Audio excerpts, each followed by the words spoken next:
So the government has absolutely no plans whatsoever to build a detention centre for illegal migrants. The government will ensure that we deal with people exactly in keeping with international conventions. One of the things that we have outstanding is a European finding from, I think, the European Convention of Human Rights that Gibraltar needs to build a detention facility for children.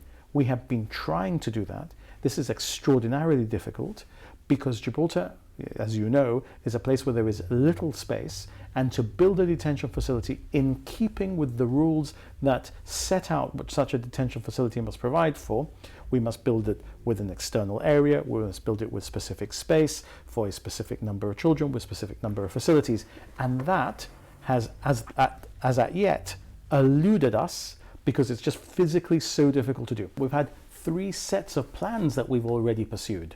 I mean, if I was answering your question saying, well, yes, we'll look at it, you'll say, well, look, then you haven't really given this any thought until it's become something that that is in the news. Well, look, I don't think Together Gibraltar have ever talked about immigration and juvenile detention before. The GSLP Liberals have been looking at this in government for some time. The fact that we haven't been able to make it a reality is not because we haven't made it a priority, it's because it's just not been possible. And now we're on to our 4th iteration of our attempt to deliver these plans in a way that is in keeping with what we need to provide for and future-proof this going forward. But key issue here, shouldn't we be trying to have less children go into detention? Shouldn't we try and look at whether the age of criminal responsibility, which is presently 10 and in my view far too low, should not be elevated to at least 14? 14 is the age in most European countries, 15 in some, 18 in others.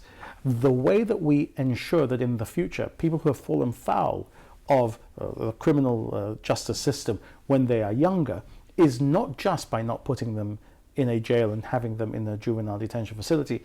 It's about looking about who we are as a society and how we turn people around.